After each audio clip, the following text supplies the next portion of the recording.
सम्मान पर घमासान। नमस्कार, न्यूज इंडिया आप देख रहे हैं, मैं आपके साथ सागर मिश्रा। सनातन धर्म और संस्कृति के प्रचार प्रसार में 100 साल गीता प्रेस ने पूरे कर लिए हैं। विश्व प्रसिद्ध प्रकाशन संस्थान गीता प्रेस को आज के दिन 100 साल पूरे हुए हैं। 2021 का गांधी शांति पुरस्कार देने का ऐलान किया गया और पीएम नरेंद्र मोदी की अध्यक्षता वाली जूरी ने गीता प्रेस को सम्मान के लिए चुना है, लेकिन केंद्रीय संस्कृति मंत्रालय की ओर से इसका ऐलान किया गया। ऐलान के बाद ही कांग्रेस पार्टी के सीनियर नेता जयराम रमेश और तमाम नेताओं ने सवाल अब खड़े कर दिए। उनका यह कहना कि गांधी शांति सम्मान से उन्हें आपत्ति है। जयराम रमेश ने अक्षय मुकुल की 2015 में प्रकाशित बायोग्राफी को कोट करते हुए महात्मा गांधी के साथ गीता प्रेस के तकरार भरे संबंधों को ट्वीट करते हुए गांधी शांति पुरस्कार को सावरकर और गोडसे को सम्मान देने वाला बताया। जयराम रमेश के विवादित ट्वीट के बाद देश भर से लगातार अब प्रतिक्रियाएं सामने आ रही हैं, लेकिन पहले आपको रिपोर्ट दिखाएंगे, फिर करेंगे चर्चा कि आखिर गीता प्रेस के सम्मान को लेकर क्यों मचाया बवाल।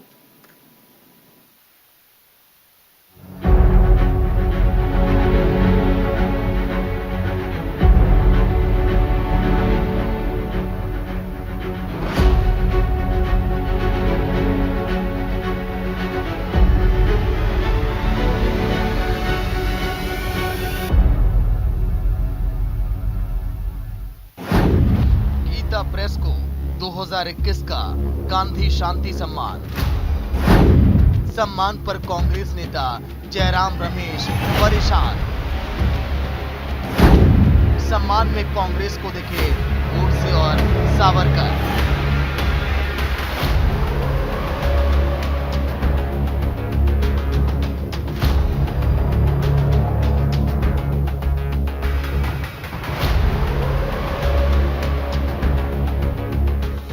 केंद्र की सरकार की ओर से गीता प्रेस को 2021 के लिए गांधी शांति सम्मान की घोषणा किए जाने और कांग्रेस नेता जयराम रमेश के विवादित ट्वीट के बाद से देश की सियासत में घमासान शुरू हो गया।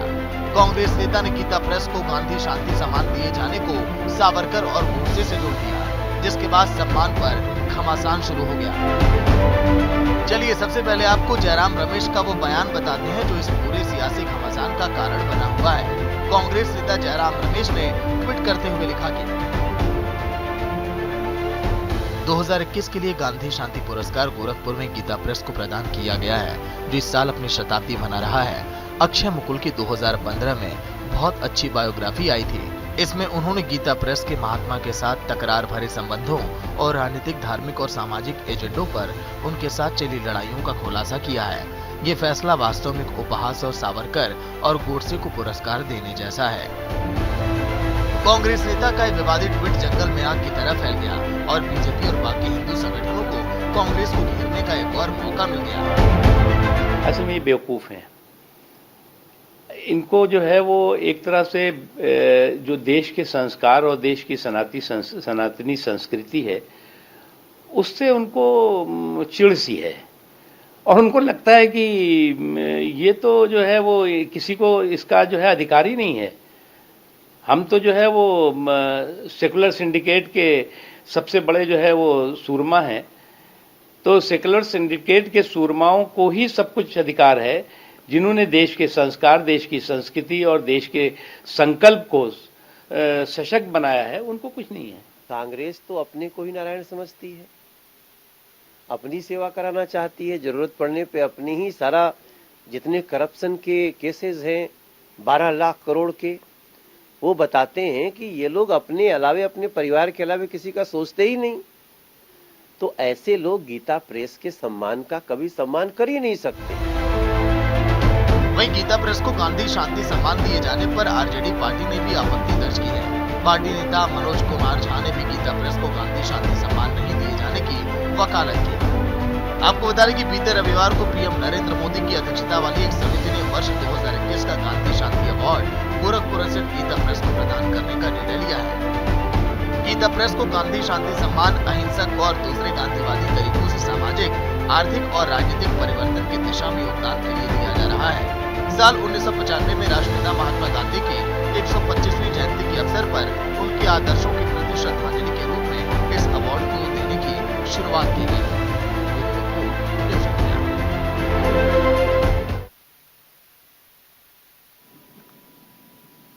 तो चलिए, ऐसे में आखिर आज का दिन सवाल ये उठता है कि गीता प्रेस को अगर गांधी शांति सम्मान अगर दिया जा रहा है तो कांग्रेस को आपत्ति क्या है, परेशानी क्या है? गीता प्रेस के सम्मान में कांग्रेस को आखिर सावरकर और गोडसे क्यों दिखाई दे रहा है? कई ऐसे सवाल हैं जो आज के दिन ज्वलंत मुद्दा होगा। आज हम इसी पर चर्चा करेंगे कि आखिर इस सम्मान पर घमासान क्यों। विजय कौशिक नेता कांग्रेस के हमारे साथ होंगे चर्चा में, आलोक वत्स नेता बीजेपी के जो कि जुड़े हुए इस समय। शुरुआत करते हैं चर्चा की। सबसे पहले विजय कौशिक, मैं आपके पास आऊंगा। सर, आपके नेता के बयान पर देखिए सवाल खड़े करने लगे आपकी पार्टी के नेता, और आप लोग इस समय सावरकर और गोडसे से जोड़कर देख रहे हैं शांति पुरस्कार को, क्या वजह सर? देखिए सागर भाई, आपने अगर देखा हो तो जयराम रमेश जी ने जो ट्वीट किया है वो अपने ट्विटर अकाउंट से किया है। कांग्रेस पार्टी के अकाउंट पर इस तरह का कोई ट्वीट नहीं है, यानी कि ये जयराम रमेश जी का निजी बयान है, पहली बात। दूसरी बात, कांग्रेस पार्टी किसी व्यक्ति विशेष की बपौती नहीं है। कांग्रेस पार्टी में करोड़ों हिंदू हैं, उनकी भावनाओं का ध्यान जयराम रमेश जी को रखना चाहिए था कि जिस एक किताब का जिक्र करके वो गीता प्रेस गोरखपुर को कटघरे में खड़ा कर रहे हैं, तो उसकी सत्यता कैसे प्रमाणित होगी, इस बात का उन्हें विचार करना चाहिए था। यह भी हो सकता है कि ट्वीट जयराम रमेश जी ने ना करके उनके किसी असिस्टेंट ने किया हो, और इस बारे में उन्हें अपना पक्ष जरूर रखना चाहिए, पहली बात। दूसरी बात, कांग्रेस पार्टी ये मानती है कि देश के करोड़ों हिंदुओं की आस्था, संस्कृति, भारतीय संस्कृति को बचाने में गीता प्रेस गोरखपुर के साहित्य का भी काफी योगदान है, जो कम कीमत में हिंदू समाज के लोगों को अपनी किताबें मुहैया कराकर भारतीय बच्चों में संस्कृति को जिंदा रखने का प्रयास कर रही हैं। निश्चित तौर पर इसके लिए गीता प्रेस बधाई की पात्र है, और कांग्रेस पार्टी ये मानती है कि जिन बातों मतलब से कि आप कांग्रेस महासचिव पर आप भी सवाल खड़े कर रहे हैं कि जयराम रमेश को ऐसा नहीं करना चाहिए था जो उन्होंने किया है। हो हाँ, बिल्कुल नहीं करना चाहिए। हाँ। भाई बड़ी सीधी सी बात है, भाई कांग्रेस पार्टी करे ना, जयराम रमेश जी को क्या हक है कि निजी तौर से कोई टिप्पणी करें और वो पार्टी के लिए एक सिरदर्दी खड़ा करें? कांग्रेस पार्टी हिंदू जो विचारधारा के लोग हैं, हिंदुओं की जो मूल भावना है, उसके खिलाफ कभी नहीं जाती। और जयराम रमेश जी का ये बयान कहीं ना कहीं जो हिंदू मानसिकता है हमारे देश की, जो हमारी पार्टी की हिंदू विचारधारा की भावना है, उसके खिलाफ है। हम सर्वधर्म में भरोसा रखते हैं। आलोक जी को भी इसका मतलब ये नहीं है कि हम हिंदुओं की भावनाओं के साथ आगे सवाल होंगे। कौशिक जी, आलोक जी सरेंडर कर दिए यहाँ पर, तो कौशिक साहब कह रहे हैं कि हम तो खुद ही समर्थन में नहीं है, जयराम जी के। ऐसा है, मैं थोड़ी देर पहले भी विजय भाई को बधाई दे चुका हूँ। हो सकता है कल इनके ऊपर कांग्रेस कुछ कार्रवाई कर दे, जिसकी पूरी प्रबल संभावना बन रही है। भाई इनके पहले जवाब से मुझे भी ऐसा लग रहा था, लेकिन मुझे इनके साफगोई का आदर करने में कोई हिचक नहीं। पहली बार कांग्रेस के एक प्रवक्ता ने सही दृष्टिकोण अपनाया है। इनके नेता तो मुस्लिम लीग को सेकुलर बोलते हैं। अगर मुस्लिम लीग सेकुलर है तो गीता प्रेस कम्युनल कैसे हो गया, ये मेरे समझ में नहीं आता। और जो जयराम रमेश सागर जी जिस पुस्तक के बारे में उन्होंने रेफरेंस दिया है, जो अक्षय मुकुल ने लिखा है, Gita Press and making of Hindu India, उसके मुताबिक उसमें कुछ बातें हैं जो इनको पसंद नहीं आई। तो मैं इनसे कहता हूं जयराम रमेश जी से कि वो जरा एक बार tragic story of partition HB Seshadri का भी पढ़ ले। उसमें साफ साफ हो जाएगा कि कौन किसका क्या दृष्टिकोण था उसके प्रति। और 1860 में रजिस्टर्ड ये हिंदू प्रेस, ये बना किस लिए, इसके बनने का मकसद क्या था, ये भी तो जानना चाहिए। इसका एक ही काम रहा है जब से ये बना है, सनातन धर्म के प्रचार प्रसार के लिए ही ये बना था, इसका और कोई उद्देश्य नहीं था। और जितने कम पैसे में रामचरितमानस, हनुमान चालीसा, उद्धव संदेश, बड़ों के जीवन से शिक्षा प्राप्त करना, और उसके बाद भागवत, श्रीमद् भागवत गीता और तुलसीदास चरित्र का रामायण, उसके अलावा जो हमारे वेद और उपनिषद और बाल उपयोगी पुस्तकें, जी। जितनी सुलभता से और जितने कम पैसे में इन्होंने उपलब्ध कराई, वो अपने आप में एक मायने रखता है। बिल्कुल। और वैसे ऑर्गेनाइजेशन के बारे में उंगली उठाना, देखिए आचार्य प्रमोद कृष्णन ने भी कहा है बिल्कुल कि कोई भी जिम्मेदार जी, उन्हीं के बयान पर आ रहे हैं आलोक जी, उन्हीं कृष्णम साहब के बयान पे ही अब हम आते हैं। देखिए गोरखपुर का मैं भी रहने वाला हूं, गीता प्रेस के बगल में घर है सर मेरा। 1923 में जब गीता प्रेस की स्थापना हुई थी, उसके बाद से आज तक हमेशा गांधी जी की सलाहों पर ही चलता रहा। कौशिक जी को फ्रेम में दिखाइएगा। कौशिक जी, आपको मैं बता रहा हूं, महात्मा गांधी की सलाहों पर ही चल रहा है सर आज तक गीता प्रेस। 1 रुपए में किताबें छापने वाला, लोगों तक पहुंचाने वाला, सबसे पहली पुस्तक गीता। और तो और सर, महात्मा गांधी ने कहा कि गीता प्रेस अपनी किसी भी किताबों में विज्ञापन नहीं छापेगा। और यही नहीं, किसी भी किताब की शुरुआत में देखिए कहीं पर भी जिक्र नहीं किया जाता है कि आखिर अन्य किताबों में क्या छपेगा। इसके अलावा भी कई ऐसी सलाहें थी जो गांधी जी की आज तक मानी गई, फिर भी आपत्ति सर आपके नेता को। आचार्य प्रमोद कृष्णम ये कह रहे हैं कि इसी तरह से अगर कांग्रेस पार्टी करती रही तो आने वाले समय में जो बीजेपी चाह रही है ना कि आप लोग को सिद्ध कर दिया जाए आप लोग हिंदू विरोधी हैं, वही आप लोग का हाल हो जाएगा, नहीं लग रहा है? देखिए इसमें कोई शक नहीं है कि पार्टी में कुछ लोगों का एक ऐसा गिरोह है जो पार्टी की तरफ से इस बात की वकालत तो करता है कि भी दलितों के हितों की रक्षा कैसे की जाए, मुसलमानों के हितों की रक्षा कैसे की जाए, लेकिन कभी ये बात नहीं करता कि ब्राह्मणों के हितों की रक्षा कैसे की जाए, वैश्य समाज के हितों की रक्षा कैसे की जाए। जब हम बात करते हैं तो हमें सबकी बात करनी चाहिए। हम देश की जनता को ये क्यों संदेश देना चाहते हैं कि हम जाति विशेष की उपेक्षा करते हैं और जाति विशेष की मदद करते हैं? हमारे पार्टी का संविधान ये कहता है कि सर्वधर्म सद्भाव हमारे लिए प्रमुख है, हम उसी के अनुसार चलें। हम हिंदू समाज की भावनाओं पर कुठाराघात क्यों करें? हिंदू प्रेस के खिलाफ बयान देकर मुझे बताइए, हिंदू समाज है उसके लिए गीता प्रेस उतनी ही महत्वपूर्ण है जितना किसी के लिए किसी धर्म की कोई बात हो सकती है महत्वपूर्ण। बिल्कुल। जिन्होंने भारतीय संस्कृति को बचाने का काम किया है, किसी ने उनके खिलाफ कोई किताब लिख दी तो हम उस किताब की माने। देश के 100 करोड़ हिंदू जिस बात को कह रहे हैं उस बात को माने हम। अरे भाई मुझे ये बताइए कि भाई गीता प्रेस गोरखपुर ने कहीं समर्थन किया हो मोदी जी का चुनाव में, बिल्कुल, या किसी और दल का, तब तो हमें कहना चाहिए। अरे भाई हम ये तो कह सकते हैं कि जो पुरस्कार उन्हें दिया जा रहा है वो उस मापदंडों पर खरा नहीं उतर रहे, वो एक अलग मुद्दा हो सकता है, लेकिन उनको कहीं ना कहीं गॉड से बना दिया जाना और वीर सावरकर के साथ तुलना करना। वीर सावरकर के पास भी हमारे पास क्या सबूत है कि जो हम ये कहें कि भी वो देश के खिलाफ थे? कोई सबूत नहीं है। इतिहास में तमाम तरह के मिथक हैं, उनको लेकर बात की जाए तो मुद्दे अलग होते हैं। अगर हम कांग्रेस पार्टी के ही संविधान की बात कर लें तो जो उसमें नियम है कि कांग्रेस का जो कार्यकर्ता है वो शराब नहीं पिएगा, सिगरेट नहीं पिएगा, इस हिसाब से अगर जयराम रमेश जी कांग्रेस को चलाने की कोशिश करेंगे तो आधे से ज्यादा पार्टी के नेता बाहर हो जाएंगे। मैं जयराम रमेश जी का स्वागत करूंगा। अगर वो पार्टी संविधान के मुताबिक कांग्रेस पार्टी को चलाना चाहते हैं तो उनका स्वागत है। कहने का भाव ये है कि काम वो करना चाहिए जो देश की जनता चाहती है। आज ये देश हिंदुओं का देश है। अगर हम हिंदुओं को एक साइड में रखकर उन्हें धक्के मारकर भगाकर, देखिए कौशिक जी क्या है कि ट्रस्टियों के दम पर चलता है गीता प्रेस। गीता प्रेस देखिए वहां के जो संभालने वाले लोग हैं उन्होंने साफ तौर पर यह कह दिया कि नहीं 1 करोड़ की राशि भी मुझे नहीं चाहिए जो इनाम के तौर पर मिल रही है। नहीं, मैं एक चीज और कहना चाहता हूं इस मुद्दे पर। देखिए पिछले दिनों ऐसी खबरें आई थी कि गीता प्रेस गोरखपुर की हालत खराब है, उनकी आर्थिक मदद कीजिए। गीता प्रेस सामने आई, उन्होंने कहा उन्हें किसी की मदद नहीं चाहिए।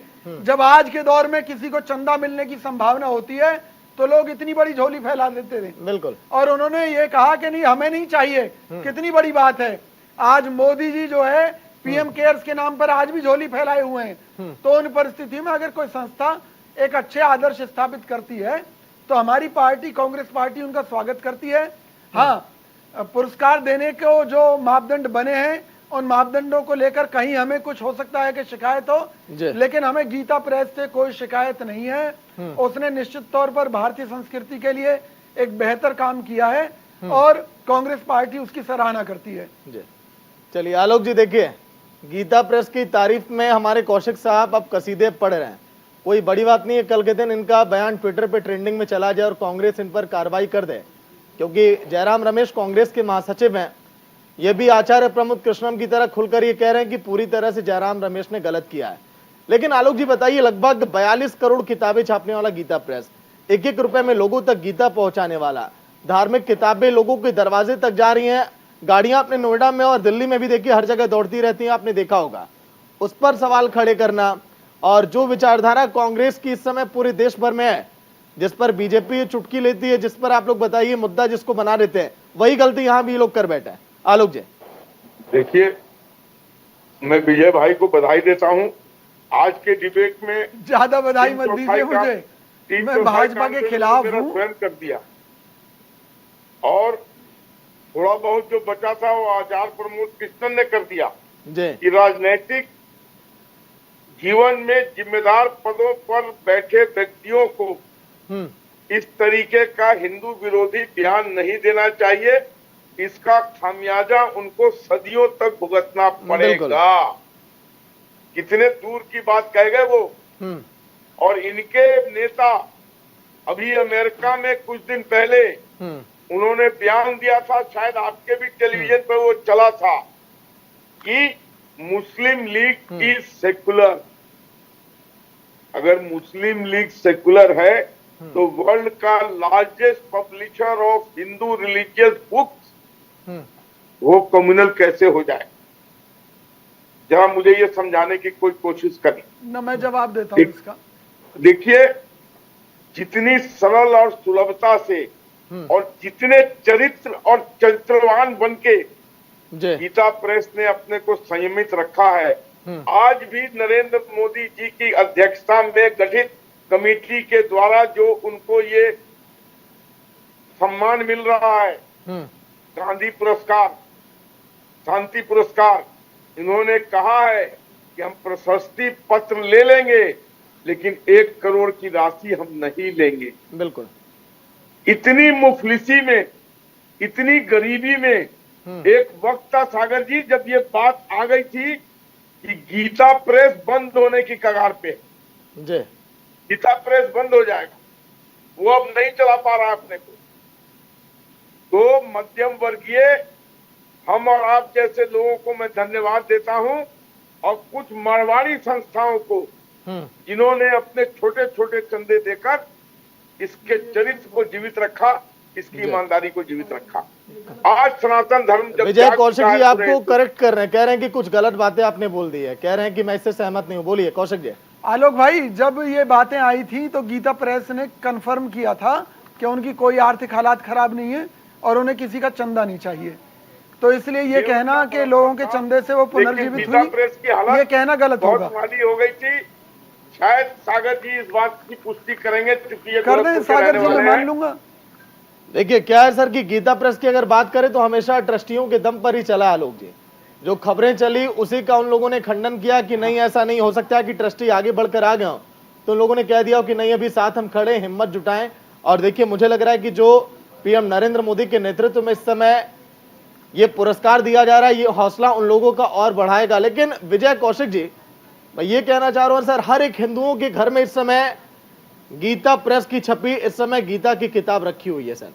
वो गीता जो लोग रोज पढ़ते हैं उससे ना जाने लोगों ने कितने ज्ञान अर्जित किए, और इस तरह का बयान देना हिंदुओं को आहत करने वाला है सर। रामचरितमानस, देखिए आलोक जी, मेरे से सवाल पूछा गया, मैं उसका जवाब दे दूं। घर में होगा नहीं कौशिक जी, ऐसे नेताओं को आप कहिए अपने आलाकमान से समझाएं। देखिए सागर जी, इसमें कोई शक नहीं है कि हमारी पार्टी के अंदर कुछ चंद लोग गिरोह बनाकर काम कर रहे हैं, जो कहीं ना कहीं हमारी पार्टी की नीतियों के खिलाफ भी काम करके पार्टी को नुकसान पहुंचा रहे हैं। भाई आप ये बताइए कि जब देश का विभाजन हुआ था और पाकिस्तान दे दिया गया मुसलमानों को, तो इस देश में हिंदुओं के हितों की रक्षा को प्रायोरिटी कांग्रेस ने दी थी। इस देश में जितने भी संस्थान बने, जितनी भी तरक्की हुई, उसमें हिंदुओं को सबसे अहम लेकिन स्थान कौशिक जी कांग्रेस पार्टी ने दिया। दर्शक भी आज हमारी पार्टी की थोड़ा ये समझ ले सर, क्योंकि डिबेट का निचोड़ अभी वो निकल कर नहीं आया कि जयराम रमेश आखिर कहना क्या चाह रहे थे। प्रेस के सम्मान में उन्हें सावरकर और गोडसे क्यों दिखाई दिए, ये थोड़ा 2 लाइन में बताइए। बेशक आप सहमत नहीं है, ये हम जान चुके, पूरा देश अब जान चुका है। देखिए, उनकी अपनी वैचारिक जो विचारधारा है वो उनकी अलग है। जयराम रमेश जी की, उन्होंने कोई किताब पढ़ ली और उस किताब के आधार पर उन्होंने निष्कर्ष निकाल दिया कि गीता प्रेस, गोरखपुर और गॉडसे की विचारधारा में कोई फर्क नहीं है। उन्होंने निचोड़ निकाल दिया कि वीर सावरकर की विचारधारा और गीता प्रेस गोरखपुर की विचारधारा में कोई फर्क नहीं है, इसलिए गीता प्रेस को सम्मान देना, गॉडसे को सम्मान देना है। कांग्रेस पार्टी इस बात से कतई सहमत नहीं है। क्यों? क्योंकि मतभेद किस चीज को लेकर नहीं है। आज जयराम रमेश जी के लिए भी लोग कहते हैं कि भाई जो रिटायर्ड अधिकारी हैं वो कांग्रेस में आकर कांग्रेस का भट्टा गोल कर रहे हैं, बेड़ा गर्क कर रहे हैं। तो क्या इन बातों के आधार पर कांग्रेस पार्टी जयराम रमेश जी को पार्टी से बाहर निकाल दे? नहीं। जो पार्टी के लिए अच्छा काम कर रहा है उसकी समीक्षा होनी चाहिए, और कोई भी विचार जब हम पार्टी की तरफ से व्यक्त करते हैं तो वो विचार ऐसा होना चाहिए जो देश के करोड़ों लोगों को पार्टी के साथ जयराम रमेश जी को अधूरा ज्ञान था, पार्टी से तोड़े। कौशिक जी, अधूरा ज्ञान था, उन्हें शायद पता नहीं था कि गांधी जी के सामने ये स्थापना हुई गीता प्रेस की। उन्हें शायद ये नहीं पता था कि गांधी जी के सलाह पर ही गीता प्रेस आज तक चल रहा है। सर, मैं देश की जनता से एक बात कहना चाहता हूं और जयराम रमेश जी से भी कहना चाहता हूं, महात्मा गांधी वो शख्सियत थे जिन्होंने अपने दुश्मनों को भी गले लगाया। जो लोग उनकी विचारधारा से सहमत नहीं थे, गांधी जी उनका भी सम्मान करते थे। वैचारिक मतभेद कहाँ नहीं है। चलिए, लेकिन ठीक है कौशिक जी, क्या हम वक्त का मैं 30 सेकंड का वक्त ले रहे हैं आलोक जी से। आलोक जी, आखिरी कमेंट आपका। चलिए ठीक है आलोक जी, वक्त थोड़ा कम है, बहुत बहुत शुक्रिया आपका चर्चा में शामिल होने के लिए। कौशिक जी, आपका भी जिस तरह से आपने देखा बयान को लेकर घमासान पूरे देश भर में मचा हुआ है, लेकिन कांग्रेस के कई नेता कांग्रेस महासचिव जयराम रमेश का विरोध कर रहे हैं। ऐसे में देखना होगा कि क्या कल के दिन अपने बयानों से पलटते हैं या फिर कायम रहते हैं। फिलहाल इतना ही, देखते रहिए न्यूज़ इंडिया। नमस्कार।